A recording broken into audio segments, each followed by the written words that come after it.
everybody, Steve Napier. Welcome to the Circle of Brilliance. Today we're going to continue our exploration of these American values, the values Americans live by. And again, this was proposed by an author back in 1988.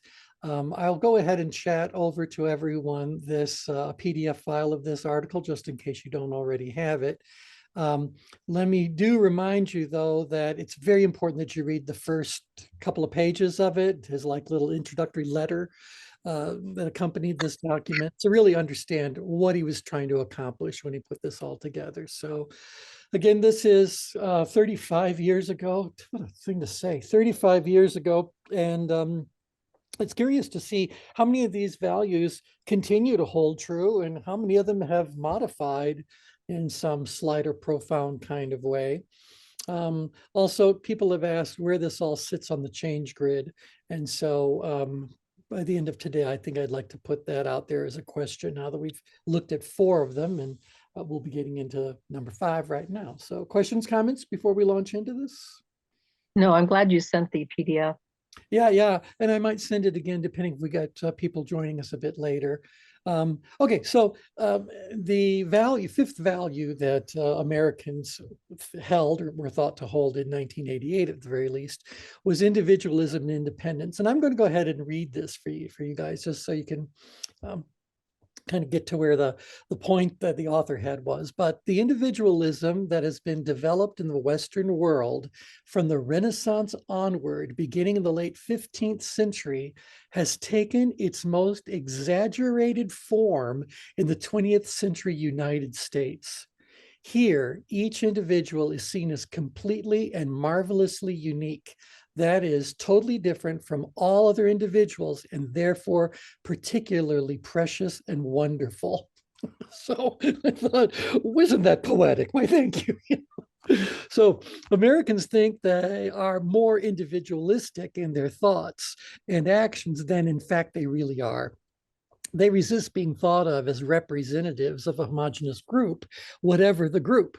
They may and do join groups, in fact, many groups, but somehow believe that they are just a little different, just a little unique, just a little special from other members of the same group.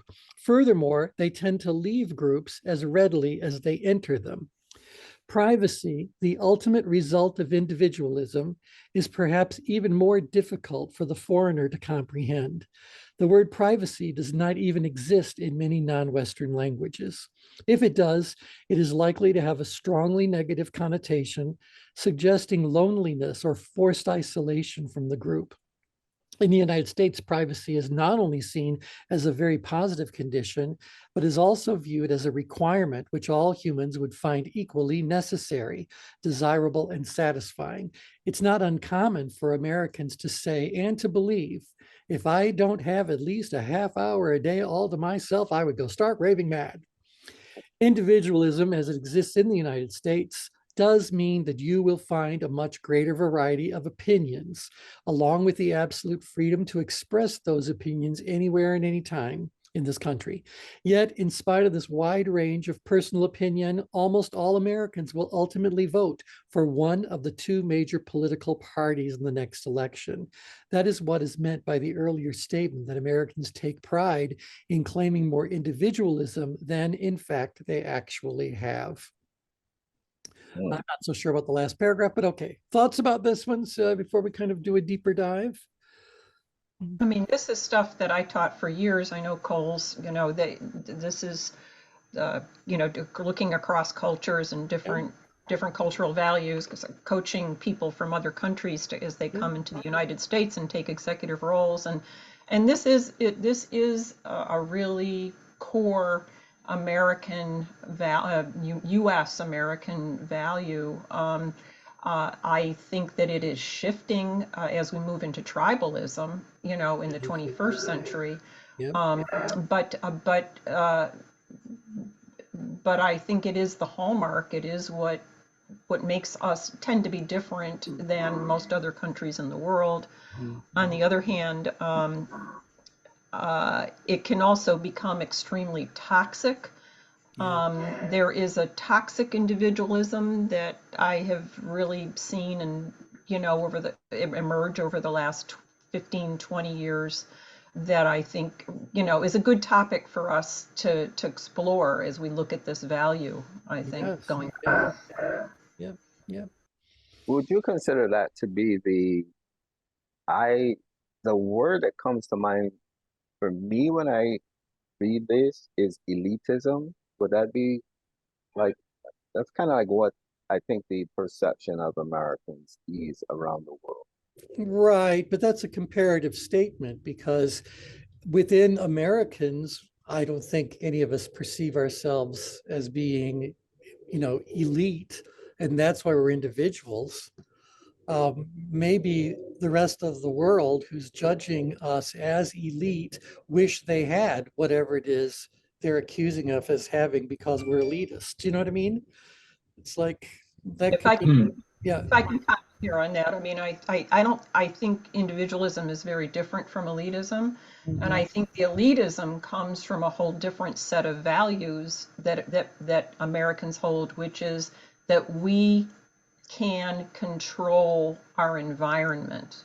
Mm, Mm. More so than almost any other country in the world, we feel and really believe that we can control our environment. And that's what leads us to act and talk like elitists over time. Does that make sense, Brian? yeah, got it. Yeah, it does. And I think that's where that's what came to mind uh, to me. Because I think like what Kathy explained, that dark side of this individualism, like you see it shifting with like if you look at even government applications today, there's so many different boxes to check that were since I can. I mean, you check even on the social platforms now, right? What's your pronoun and all these various things. So it's like, wow, this is really, I don't know. I don't want to say going off the rails, but it certainly has expanded. Well, and if anything, it's building on what Kathy was saying earlier. We're entering another phase of tribalism. Mm. And a lot of this idea about having all these different genders, and that may very well be a reflection on a new tribe forming. Um, I don't know. Kathy, comment on that? Yeah, I mean, I think it's the push and pull of people really do hold to their individualism, and that's where you see people coming out and saying, "This is who I am, and you better take heed." Right. This is who I am, and I'm going to declare it, and I'm going to stand firm with it. Um, on the other hand, uh, we say we are truly independent, but we're not independent thinkers as much as we want to be. And that's where the tribalism has come in, Mm. where we form groups and tribes based on like thinking. And so that's like it's a separate kind of, it's a connected but separate kind of process. Yeah. So Yeah. as I'm seeing it, I don't know how other people see it, but I see that as so anyway, yeah, Yeah. but they are Yeah, all, T. Yeah. Go ahead, Daniel. Yes. Yeah, good morning, all. I was just kind of thinking about this and this individualism idea. Of course, I've lived all over the world, and I've seen Americans and other people in other countries not their own, and how they can act can be quite ugly. The ugly American came as a result of that, of people Mhm. having this individualistic attitude, but it wasn't individualistic. It was really, I'm an American, right? Not my ego as individual, but I belong to this tribe. Right. And so the And tribe is and that, being evaluated. Yeah. I'm sorry. I just said so it's kind of like the tribe is what's being evaluated, and you as an individual are being labeled as such. In many cases, yeah, but I think that maybe there's an emotional individualism and there's a cognitive or intellectual individualism. Mm. Mhm. And the emotional is, that I'm big on me. Right. Mm. And the intellectual is I have reasons for being big on me. Right. Right. Right. And that the ego then has an identity. And I think this is really what we're down to here is Yeah. just an identity of individualism. And is it coming from an emotional place or is it coming from an intellectual place? Mhm. Or is it just And coming from a and the program? problem just to finish that idea, the problem is that if we get that attitude early, then we don't have to do anything to earn the privileges that we assume. Hmm. Hmm. It's kind of like being a gifted kid, Yeah. right? You grow up, they find out they applaud you for being gifted. Everything is easy, and as you get older, you discover that wait a minute, nobody taught me discipline. Right. Right. I was gifted, Yeah. right? Yep. And so they avoid the things that would expand them. So that's my input. Very interesting. Thank you. Um, so let me share with you something that I learned my freshman year of college in Philosophy 101. Okay. The professor at one point said that Americans do view themselves as being very individual, very much an individual, very individualistic, very unique, all the kinds of things that Cole is actually saying here. But he went on to say that in an American's attempt to be different, they end up conforming to another group's standards. So people think that they're a rebel, and so they join a motorcycle gang. Or they think that, like in high school, they think that they dress better, and so they form a clique. Or you look at any of these different sorts of groups and just say we're not individuals, we're just kind of moving among a whole bunch of different let's say subgroups and attaching our identity to them. So what's this really, are we really individuals, or do we just like to think that we're individuals? That's interesting. So yeah, he says, And yeah. I grew up with the exact opposite, and I think this is what I've seen in many of the countries that I lived is this communal. So like community was always important. Mm, In fact, it didn't take much for like, someone knew your parents. And so if you were doing something, the word got back to your parents, or they would actually step in and, teach you and mhm, correct right, you. right. And that's, still common today in many cultures. That's where the whole concept of in Africa, it takes a village to raise a child. Like literally, the village did raise the child. Yeah, yeah. Yeah, I, if I could comment I'm here, I sorry. could, I was just going to say there are elements of that in U.S. culture. There are certain groups that really do adhere to those kinds of thoughts and practices, and that. But I don't think it represents an American in general. And as someone that I think is, myself as a being an American in general, I would tell you that as you describe this whole communal way of living, it just I shudder when I think of it. I bristle against it. So yeah, so I don't know where that's coming from, but it was definitely a physiological response. It's like, oh gosh. many countries in the world are group, there's this group versus individualism dichotomy that Mhm. Mm, exists. And more cultures in the world are group versus individual. But the thing that is interesting about the United States is, as a whole, in terms of government, we evolved. I mean, since the time of the revolution and before that, uh, we evolved having those two tensions in our politics and in our way of governing: Mhm. federalism versus, states' rights. That whole theme has been permeating our government and continues to this day. If you look at the political parties and the themes that people fight about, if you look at, it's largely I can do what I want whenever I want versus what's best for the group tension. Mhm. And, and that to me is one of the more interesting tensions that we look to in our country right now. Mhm. Mhm. wow, Mhm. it's fascinating. But too, with your Native American background, isn't the Native American kind of way is the group aspect like Kathy just described? Certainly not for all tribes. Some Mm. tribes, it's really all about you are being raised and judged as an individual. And so that's why a lot of rites of passage are you all by yourself. You've got to be able to do all kinds of things where you rely on no one to do anything. But once you've proven that you no longer rely on anyone to do anything, then they bring this idea that now you can contribute to the community. Ah, So people who can't take care of themselves are not so much part of the community, but they are the object of the community's actions. got it. Take care of the And people who can't take care of themselves, but you need a community of people who, by and large, can take care of themselves. So there you go. That's how that's been my experience in it. Yeah. If interesting. I, Yeah. Go ahead. if And I may, yeah. uh, T, a moment ago, I wasn't real clear on what the reference was, something about Africa and about raising children in Yeah, Africa.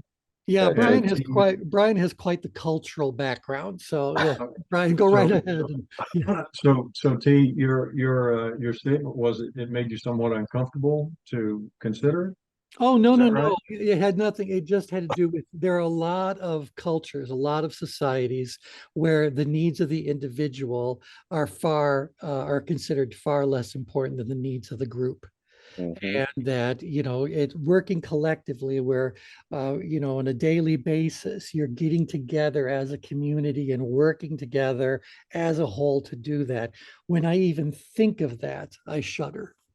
So Hmm. yeah, that's where I was. So Yeah, yeah, I wouldn't be comfortable in Asia either, I don't think. So Daniel, what and are your I, thoughts I, around it? and I get that too because a lot of that you can get lost in a group, uh, and that's something that the tension that Kathy described. That's something that I always had to kind of figure Yeah. out on my own as we went to different locations where it's like, oh, now I start to question these so-called values that we had, which were unique because they were multi-ethnic. And now you get into another ethnic group and you say, okay, well, why doesn't that apply to them? Yeah, I think for me, it's a little more basic than that, or maybe it's more of a personality thing. When you talk about community, you're talking about groups of people. I don't want to be around groups of people, period. People exhaust me. So, I'm an INTP. I've got no business, spending a great deal of time. Daniel, let's go back to what you were thinking there, though. Tell me. Sure, I think that and what you guys are just saying, reinforces it that we can look around the world at different places and see how things are done Yeah. and see how beautiful that is, for example, right? Mm-hmm, Example that comes to mind is someone offered, who gets to the tree first, gets a prize, and mm-hmm. all the children took hands and went to the tree together, Yeah. Yep. Yep. Yeah. right? That wouldn't happen here. No. No. No. No. No. No. So there's a problem with transferring, because of culture. Sure. That the way people are as groups and so forth have a culture, and every group has a culture, Yeah. and every person of a group has a culture, Right. Right. Right. Right. right? And the individualism that has been developed in this country has largely, from my perspective, been developed as a market economy. Hmm. The more individual people are, the more we can sell different stuff. Well, I mean, that's certainly true because we got a much broader range of needs and interests across the population. I kind of think that our individuality, emphasis on individuality might go all the way back to the very first settlers and has continued since that day where it's like, look, you want to come to the new world and you want to go and explore and you want to find land, you got to take care of you. And, if you can't do that, well, then you're just going to be a burden on whatever people are trying to do around here. So I wonder if it actually goes back to that first idea that the people who came here were adventurers. Um, whether they were escaping some sort of religious persecution or whether they saw great opportunity in the new world, they were coming here to make a mark about what it was that brought them the comfort or the peace, the whatever, the joy they were looking for. So Yeah, I think that's absolutely the case, and I mean, if you look at, yeah, they were leaving something. They were leaving a group think that they wanted to get away from. yeah, And it formed the foundations, the intellectual foundations, which then become emotional foundations of our country. right, right. And they quickly realized that if everyone's going to be a total individual, then we're going to have a lot of trouble when it comes to doing things that are best done at a more collective area. You know, Well, collectivism is now considered socialism, so it's out of the picture. oh, well, yeah, there you go for that. Which, by the way, gets me to the last paragraph of this, where it says that yet, in spite of this wide range of personal opinion, almost all Americans will ultimately vote for one of the two major political parties. They make it sound like we did that on purpose. If you're only going to give us two to pick from, well, then Right. you got to pick between the two. And I know we could write in a vote or whatever, but if you want your vote to make any difference at all, well, then, you got to choose from what they give you. Mhm. So if they gave us three, maybe we'd choose from three, but they gave us two. So don't, Yeah. yeah. So I take issue with the last paragraph because it's not like we got to pick whatever it was. I mean, maybe at a certain level we did because we didn't do it. It was necessary to change this whole political system along with, but There's a lot of more choices now, even though the libertarian and the green and the blue and the red and the white don't always get as many votes. That right. is changing a lot. I think you're right. It's just going to take time for them Yeah. to attract sufficient supporters for their numbers to, I would say, impact an outcome. Yeah. I think it's great that we're like, I think last time around they were talking about a couple of the parties or the forming parties were starting to gain traction. They could see the numbers were increasing from one election to the next, but still nothing had added up yet to at least any big elections. Maybe some local elections, they've had a lot more success. But see, we've always had that. We've always had several I mean, Teddy Roosevelt was from an independent party at one Yeah. point, you know.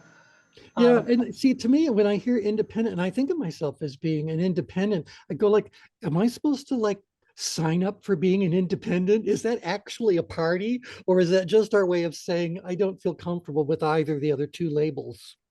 The Mm. problem is that you can't do a primary or caucus otherwise.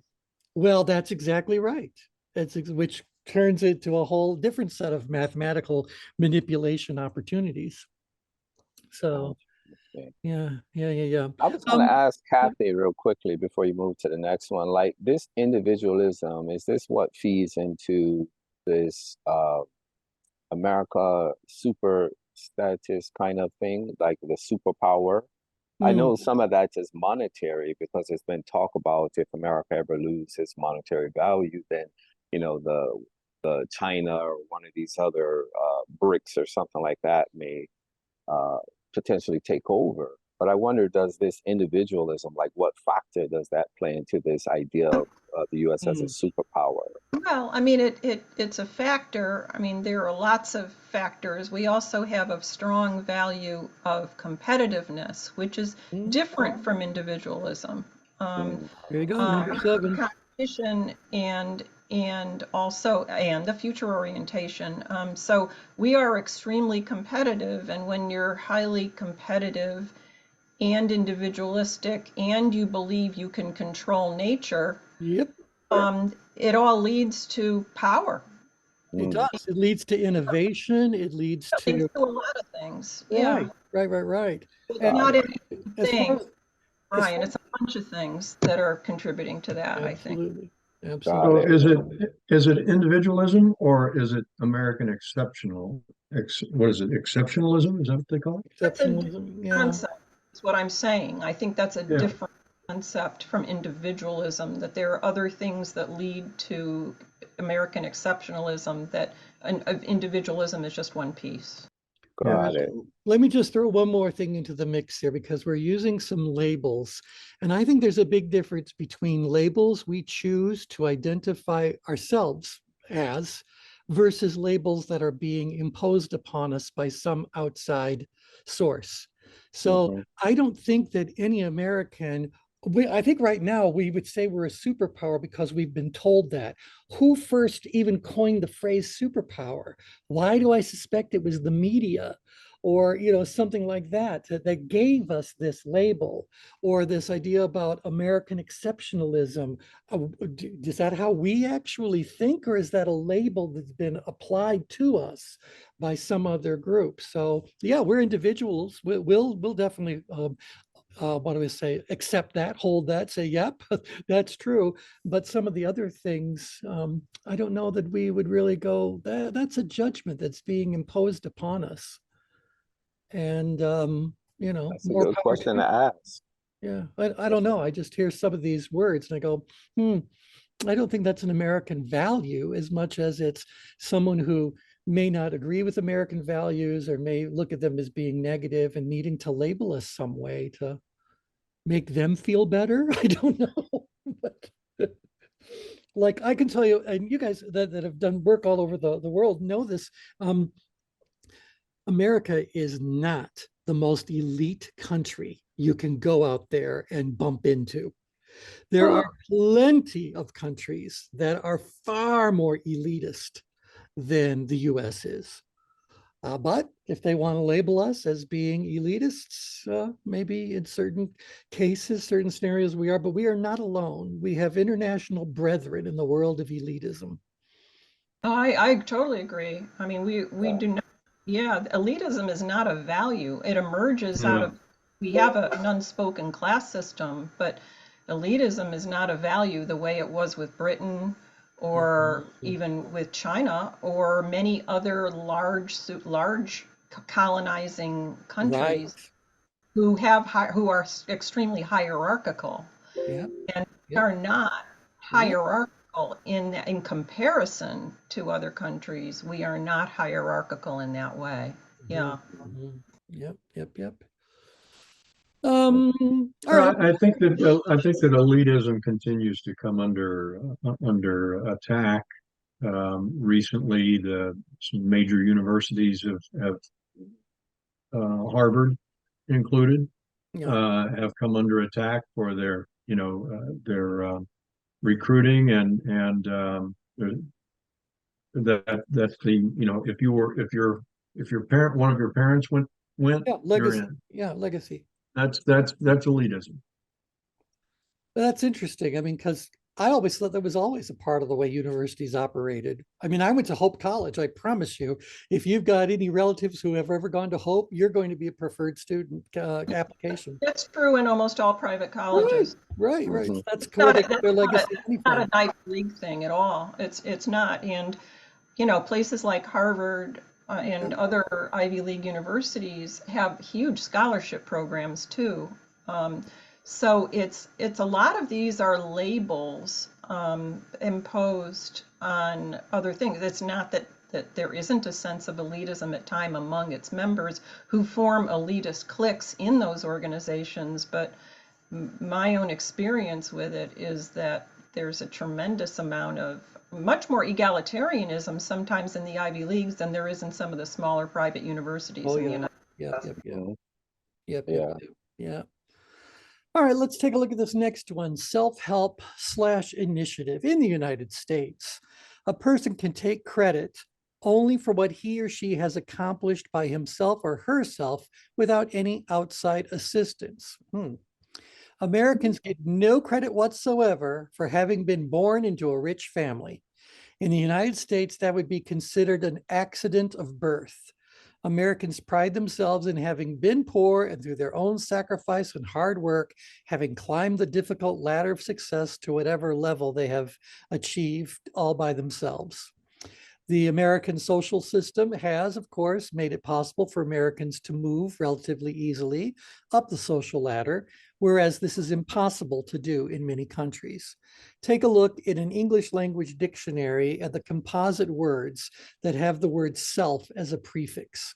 In the average desk dictionary, there will be more than 100 such words. Words like self-aware, self-confident. I'm not going to rattle off that whole list. The equivalent of these words cannot be found in most other languages. This is perhaps the best indication of how seriously Americans take doing things for oneself. The self-made man or woman is still very much the ideal in the 20th century America. All right, agree, disagree, thoughts where this fits in? Oh, needs a PDF. Just one second. Let me chat this over to everybody. Yeah, I think that's very real. I mean, I think we much more so than most places. I think that's more of an ideal, relative ideal here than it is in other countries.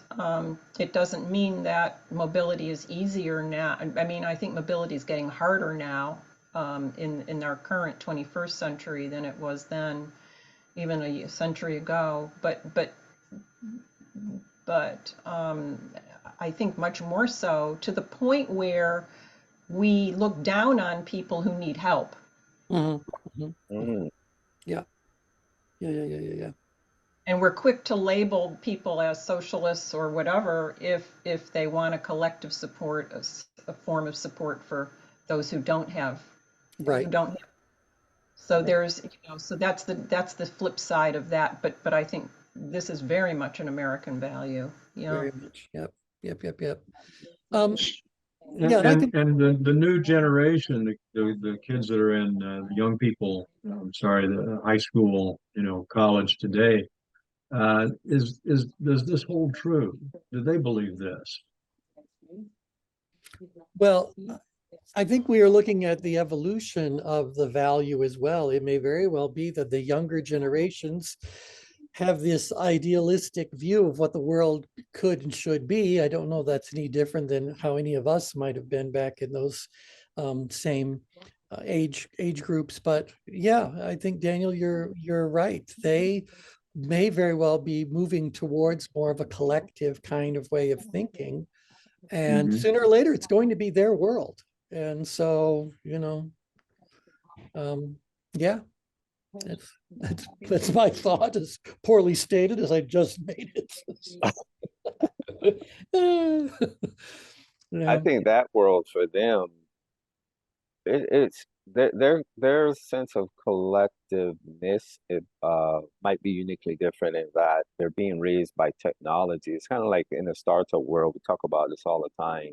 Whenever we see an entrepreneur, it's always a picture of the entrepreneur on a laptop by him or her lonesome, right? Yeah. So this idea of go back to the individualism that I can do it all by myself, as long as I have technology. And they even had one person tell me that's suffering from all this burnout and stress, and so part of all his symptoms. But he's like, man, if I can just be on the island with all my technology, I'll be good for the rest of my life. And there's a lot of examples where that's absolutely true.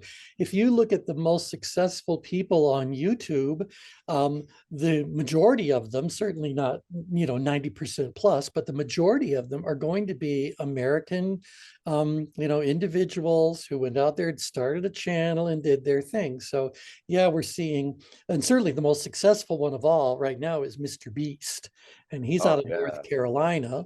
But for the longest time, the most successful one was PewDiePie. And PewDiePie was from one of the Scandinavian countries. I forget which one off the top of my head. Yeah, so you just think about that, because that's proof where all you have to do is have a camera and a free platform, if you will, and you can become a multimillionaire. Yeah. Mr. Beast right now pulls in approximately $50 million per month. Yeah. I thought it was more, but yeah, I think you're right. No, I think that's just from his YouTube work, because he's got product and all that kind of stuff. So he's got lots of income streams, but interesting thing. So yeah, I would say this is probably still holds true. I can certainly think of other cultures that Shax, you're so funny. Flock of stupid sheep. We're no longer just sheep, everybody. We're now stupid sheep. So, anyway, but I can think of other countries where this would still hold true. But perhaps we were the trailblazer, we're the poster child for this. This, I think that Northern European countries tend to hold this value, and we were largely founded by, Northern European, originally Dutch, eventually British. exactly. And certainly I can tell that individualism in the Dutch culture is a very strong thing. I mean, yes, they've got lots of different programs that they've uh, done as more of a social framework that we haven't done yet. But if you talk to them about it, it was a matter of, they have a national healthcare program because it was practical. That was the practical solution to whatever it is. So they weren't trying to, they were trying to solve a problem. So they would have their energy freed up to do more of this stuff.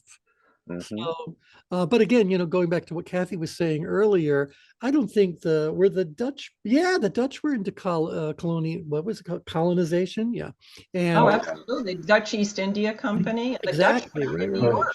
I mean, they Well, founded New York. the So first settlers arrived from Amsterdam, right? That's right. That's right. Yep. we were And originally, if you spend a little time in Amsterdam Yep. and talk with people about history Yep. at that particular time, then you get a whole different story. Well, you All certainly American culture is built on myth. This was Yeah, another well, one. it's true. It's true. It's true. It's true.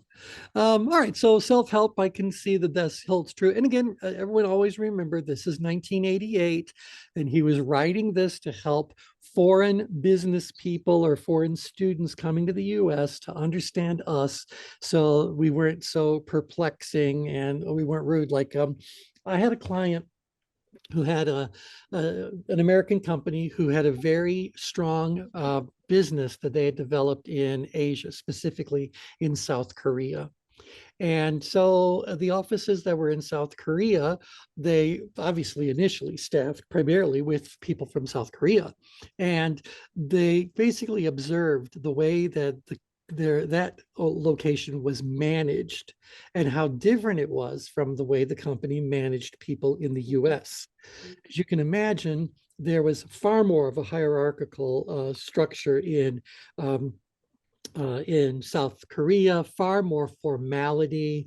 There was this almost subservience that the employees had experienced among the management. Management would yell at you in no uncertain terms. So you guys kind of get this whole dynamic that I'm describing there, yeah? And Yeah. so this one individual, rather high-ranking individual from South Korea, was offered a promotion, and that promotion required him to move to the United States. Mm. He came to the United States, and again, he's at high-level management leadership kind of a position, and he tried to manage Americans the way he managed South Koreans. Mm-mm. How successful do you think that was? Not at all. Not at all. It was hysterical when the very first meeting, he's in front of the big audience of everyone, and he's saying all these kinds of outrageous things that he would say in South Korea, and the audience laughed at him. And I mean, they laughed and hard at him, not a little quiet chuckle. They out and out laughed this guy off the stage. And he was so offended or whatever. And it's just kind of like, buddy, that doesn't play here.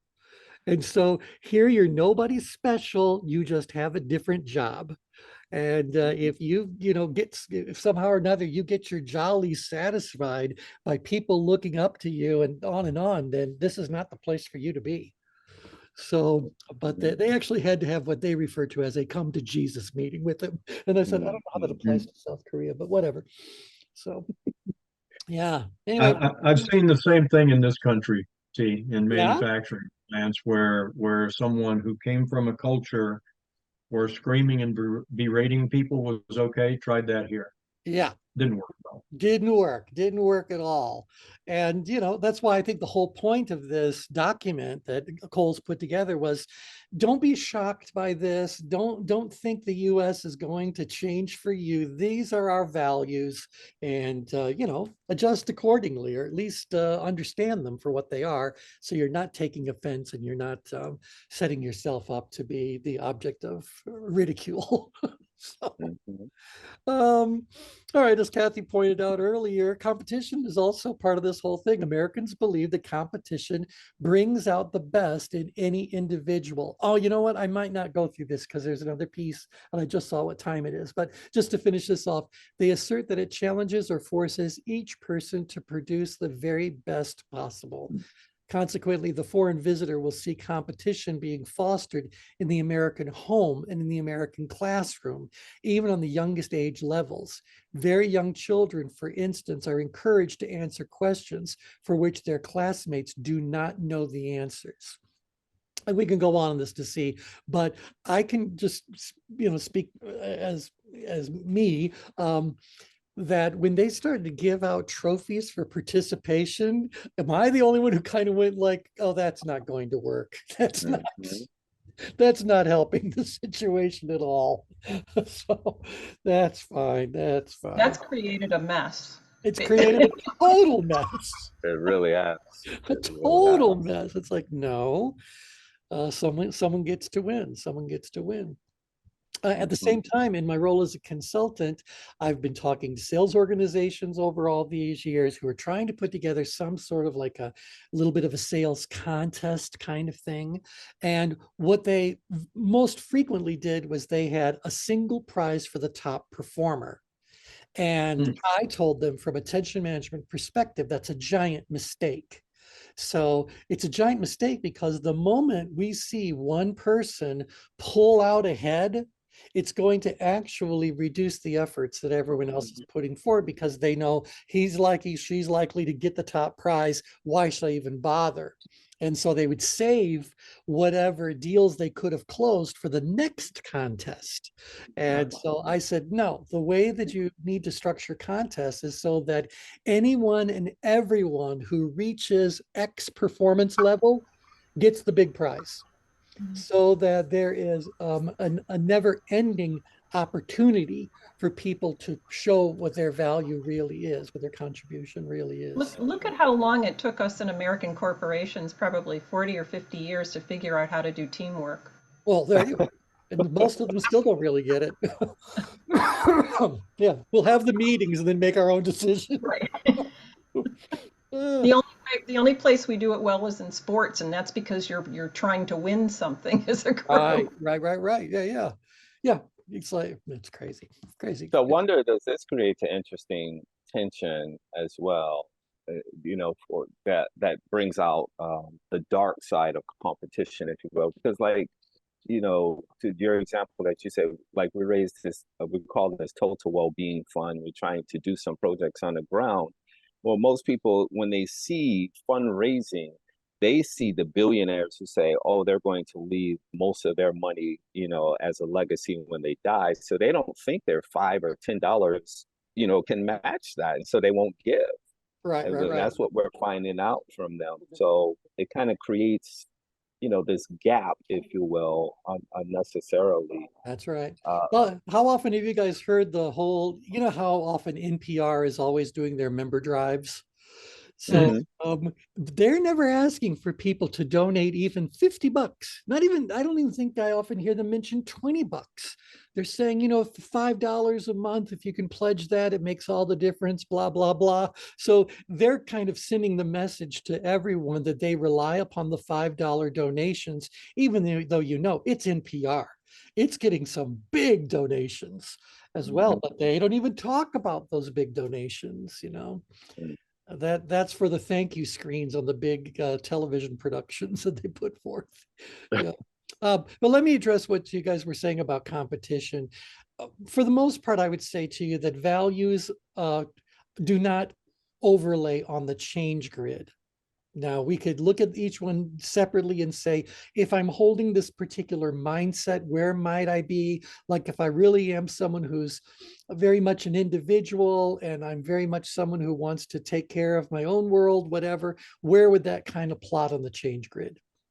And so we'll get into this in deep form in just a second, but competition is the one that I think I could illustrate most readily. So, Brian, I think it has to do with the magnitude of the competition. So Mm. certainly the further out grid you go, look what you're saying about the competition. you've got some very high challenge that you are looking for the few who can meet it. That's a very different competition than let's have a bake sale in a competition for the best apple pie. Although, as someone who has supported an apple pie baker in many a competition, I can tell you that on competition day, Linda's out here. Make no mistake about it. Linda is out here. She's there to win. But, relatively speaking, there are other things that would be far further out grid than a competition like a local pie contest or something like that. So, but competition will exist anywhere along here. The question is, are you competing against yourself? Are you competing against others? Are you competing against par, whatever form it might take, and the endeavor you're thinking about? So we view competition as a forward-moving element or a forward-moving energy. And I think that the change grid does illustrate that. Where when I think about things like individuality, where does that really exist? So if I got to come at this from a little different direction. In fact, I know I'm bouncing all over the place, but just kind of deal with me for a second. I just want to quickly show you what the other ones are. So competition, future orientation, action or work orientation. Don't just stand there. Action, work orientation. What is that all about? Informality. All right. Directness, openness, honesty. Okay. Practicality and efficiency. And then I think it's 13, materialism and acquisitiveness. So those are there any others? Oh no, then it gets to the comparison of other countries. So, all right, so those are the basic values they're talking about. So if I said to you guys, where would you be on the change grid if you were living your values? Does living your values, being congruent, your life being congruent with the values that you hold near and dear, where would that put you on the change grid? I think it's impossible to assess. Okay, tell us about that. Well, I mean, these are all different values, and some of them seem outgrid, some seem upgrid, but if you try to balance them all together, it's, I think, impossible to put yourself on the change grid. Okay, all right. Other thoughts? It seems to me, this is Daniel, it seems to me that the values then are situational. Where you would be on the change grid has to do with whatever it is that you're involved with, and what you perceive a challenge in your ability to be. Okay. Anybody else want to throw anything in before I throw in my? I think I think it's more, at least for me, it's more in grid. It's a personal thing. Okay. And then as we experience life, we go up, down, out. But it's probably for me more towards the PowerPoint of the grid. Okay. All right. So center. All right. Yeah. Okay. All right. Other thoughts? Anyone wants to throw in? Yeah, I think similarly, at least as I see like legacy, that kind of thing, living your authentic life, like living close to those things that you hold dear. To me, that sounds like between the red and green circle, but not, to that point, like what Tim was just describing, it could be up, down, but you're coming from that space and allowing that to kind of guide you. At least that's what I try to work on every day. I don't know how good I am. All right. And so again, the question is, when you are living your life in a way that is congruent with your values, where are you on your change grid? In the green circle. In the green circle is where my thought would go, because the green circle is me at peace, me at rest, me in my essential self kind of way.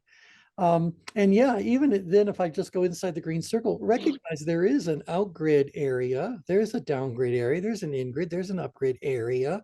And so if I look at the energies that would be involved with each of these specific values, yeah, maybe some of them are a little bit outgrid, and maybe some of them are a little bit downgrid, or you know, wherever they end up having to plop around on there. But I'd like to think that when I am living my life in a congruent way with the values that I hold near and dear, that I really am doing is saying like, no, this is me. This is the essential me. Now, if something is happening in life where my values are being challenged, or where I'm actively applying my values to facilitate some sort of an outcome, now where did I move? Outgrid. Upgrade for some and maybe upgrade for others. You know, I'm out here between the green and the red circle where life is lived, and living life brings us all something. What is our kind of given when we are out there living life? Something's going to happen as we are out there living life. Probably a bunch of things. Change. Change is going to occur. I'm going to learn something. I might be, because I've now exercised what I thought was me in a new and different way, or to a new and different situation.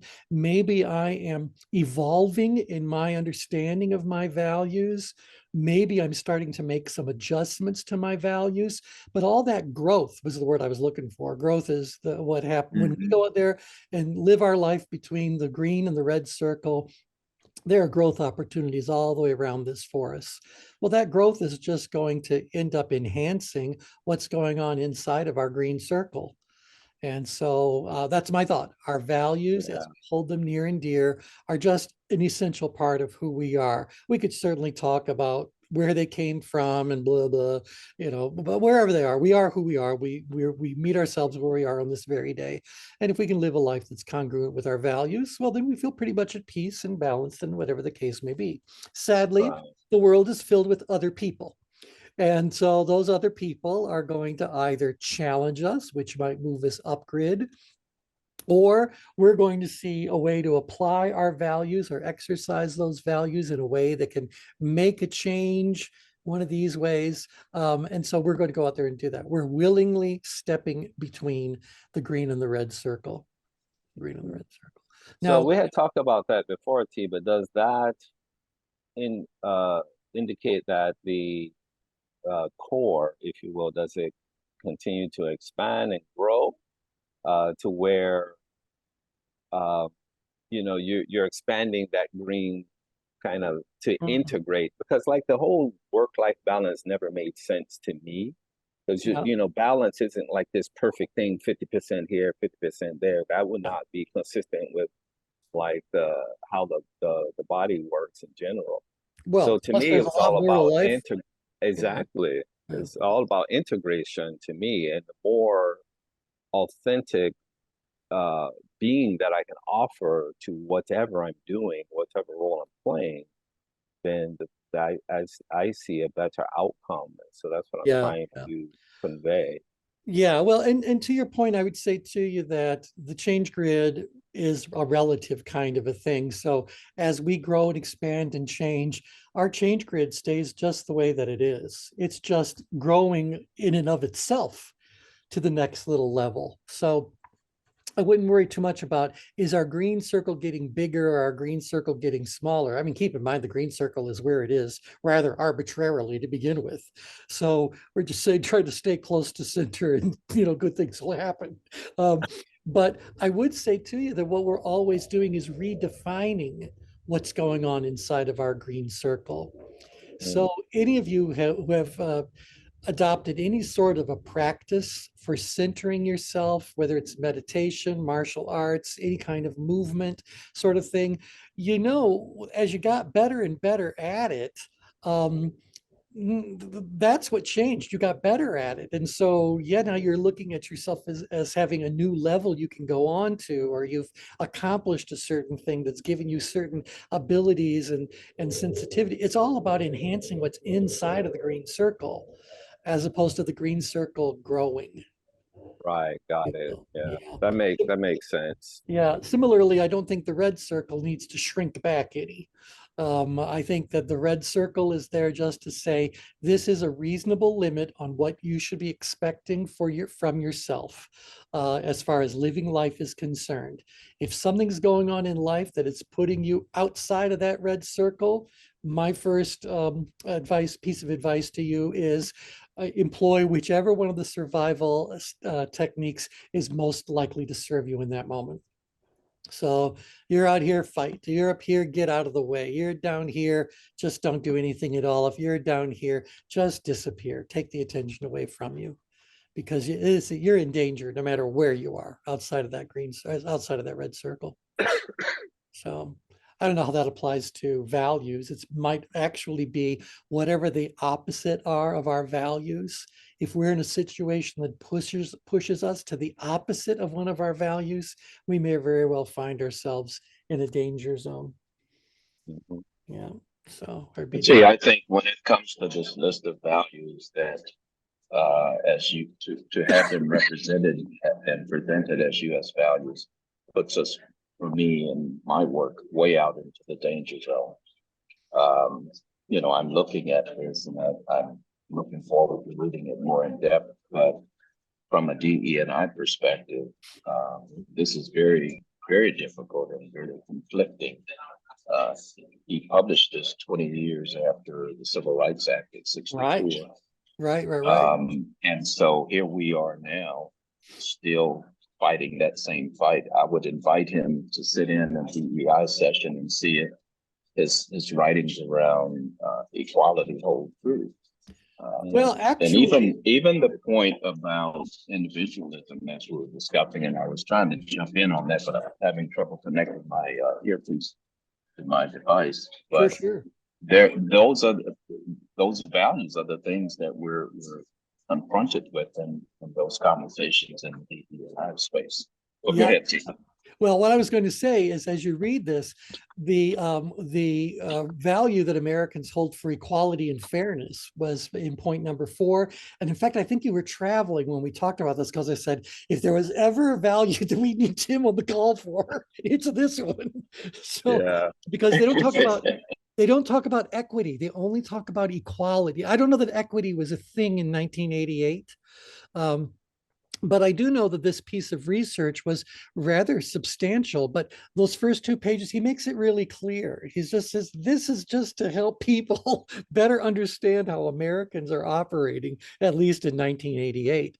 I would wonder how value number 4 has evolved among the American culture. There's been a lot written about that. A great book, Tim, that I've become aware of is called Awakening Democracy, by, I think her name is either Sally or whatever, Richardson Cox.